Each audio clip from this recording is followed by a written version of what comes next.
Hello, guys. Good morning, good evening, whatever time it is where you are. Welcome to Canonical Studies, Matriarchy Edition. Today is going to be lecture number 4. As always, I want to remind you all to take detailed notes, not to be afraid if you need to hit pause or rewind and review something that moved a little bit too quickly for you. Almost everything that I say is going to be on screen in the PowerPoint. So if you're unsure of spelling or things of that nature, that is a resource for you. That being said, I'm not going to talk your heads off too much. We're going to hop straight into the video. Okay, so as you guys can see, this lesson is entitled Intro to the Dark Feminine because we will be diving deeper into this concept in the second half of this course. Okay, so in the last lecture, we discussed how Greco-Roman culture mixed with the indigenous culture of North Africa. Actually, let me scoot a little bit closer and try to get back into this mic a little bit so I can make sure you guys hear clearly. But as I was saying, in the last lecture, we discussed how Greco-Roman culture mixed with the indigenous culture of North Africa and Eurasia to create a patriarchal, politically charged hybrid that we now call the Bible. We spoke heavily about the Greek influence and, the effects that it had within the scripture. And today we will dive further into the original stories that the Bible samples. So we'll begin with the story of Lilith, which is dated back to 3400 BCE Sumeria in the Epic of Gilgamesh. It was written as follows. In the earliest days, when the world was still being shaped and the gods were establishing their domains, a single halupu tree was uprooted by the storm winds and carried down the Euphrates. The goddess Inanna found it and drew it from the river, planting it in her sacred garden in Uruk, with the intention that once it matured, she would carve from its wood a throne and a bed worthy of her divine status. As the years passed and the tree grew strong, three beings came to inhabit it. At its roots coiled a serpent who could not be charmed. In its branches, the great zoo bird built its nest and raised its young. And in the dark hollow of the trunk, a woman of the night winds made her dwelling, described in the Sumerian as Ki Sakil Lil Laki, the maiden of the wind. Later tradition would call her Lilith. Inanna tended to her tree but could not approach it, for the serpent guarded the roots, the bird dominated the branches, and Lilith had established her house in the trunk. Inanna lamented that she could not fulfill her purpose for the tree and called upon her brother Gilgamesh for aid. Gilgamesh came with his mighty axe. He struck the serpent, driving it away. The zoo bird, terrified, abandoned its nest and fled to the mountains. And Lilith, seeing the tree no longer protected and her sanctuary destroyed, broke open her dwelling. The ancient text preserves the line. In the trunk of the tree, the maiden Lilith had built her house. And when Gilgamesh cleared the tree, she fled into the wilderness. With the three now, mm, with the tree now free of its inhabitants, Gilgamesh cut it down and presented the wood to Inanna, who fashioned from it the throne and bed she had long desired. The poem ends with a blessing over Gilgamesh, and Lilith disappears into the wild places from which she came, leaving behind only this brief ancient trace of her existence. So, um, as you can see by the original first ever mention of Lilith, she was never portrayed as an evil or malicious being. She was a wind spirit. Specifically, she was nature personified. So, what was happening here? The goddess Inanna wanted to utilize a wild tree for a domestic purpose. But of course, when we're dealing with aspects of nature, there's going to be animals, reptiles, insects. There's going to be aspects of nature that we have to purge in order to welcome it into our home. and, create a domesticated space. So I think that this is what this story was talking about. It was our ancestors balancing between wanting to create comfort, wanting to create a space that was curated and expressive, but also understanding that when you go into nature, right, there are elements that everyone has to deal with, everyone has to face.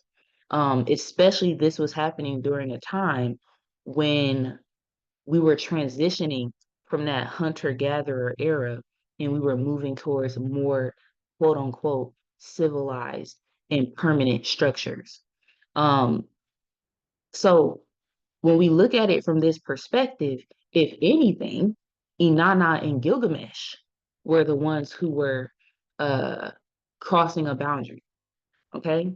If anything, they went into the wilderness, which was, essentially uh, where the wind should be, where birds should be, where reptiles should be. And they took something that was wild and domesticated it for their own use, which I'm not going to say that this is wrong. I'm not going to say that it's right. I'm going to say that it's a way of life. And I think that projecting uh, malicious intent onto Lilith was a later invention. So let's move forward a little bit. So, like I said, Lilith began in ancient Sumer as a wind spirit woman, not a wife or a demon. Over time, Mesopotamian cultures turned her into a night spirit, and Hebrew tradition preserved only a faint trace of her in Isaiah. More than 1,000 years later, an anonymous medieval writer created the alphabet of Ben Sira, a text that pretended to be written by the biblical sage Ben Sira, even though it wasn't. It's called a pseudepigraphy.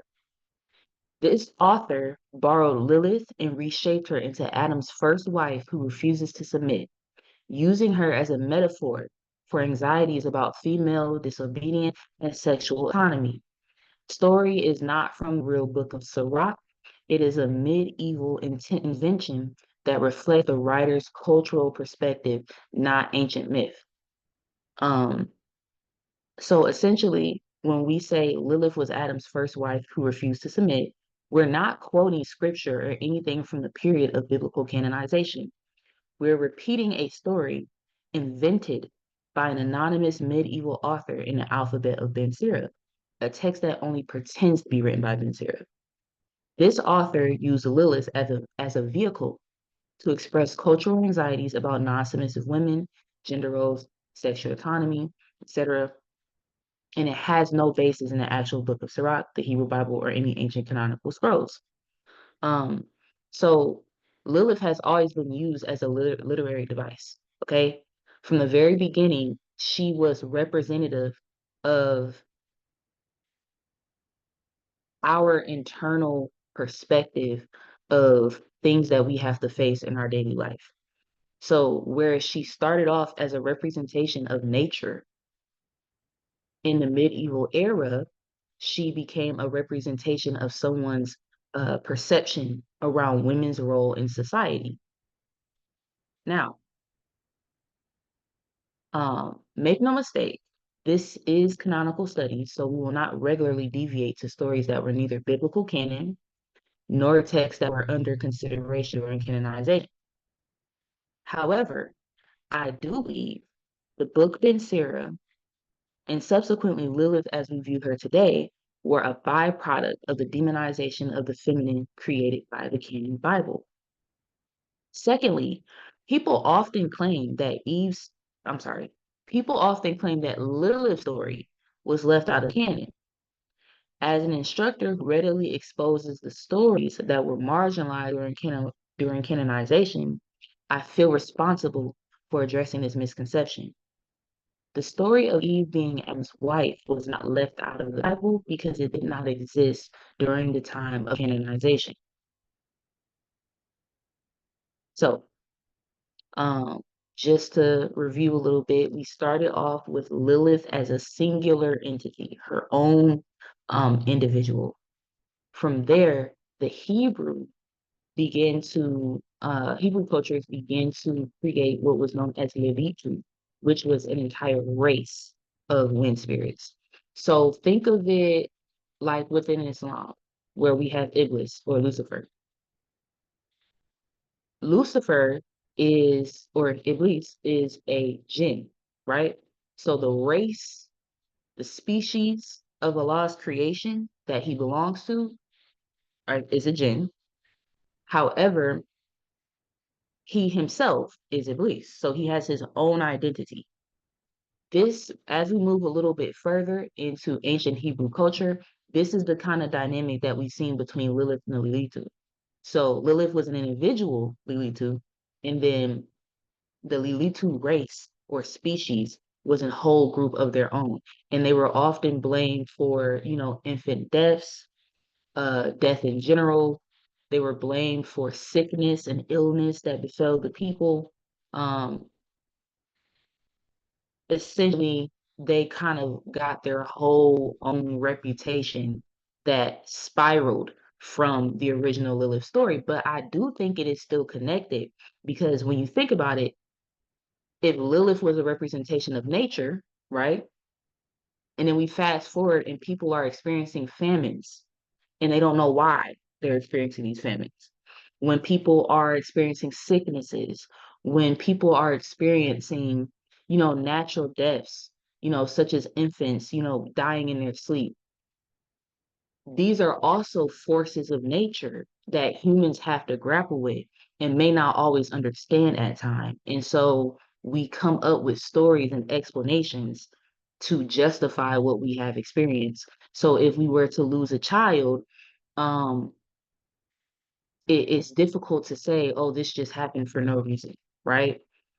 There must have been a hag, there must have been an evil spirit who swept in at night and stole the life from our child, right? So we see that correlation of how Lilith and the Lilitu are being used to exercise internal feelings that we're grappling with as human beings. Um, but yeah, so with that being said, when modern feminists and others use Lilith as a symbol of feminine liberty, what they're actually doing is reclaiming a figure whose reputation was reshaped and demonized over thousands of years. The original Lilith wasn't a demon or a wife at all.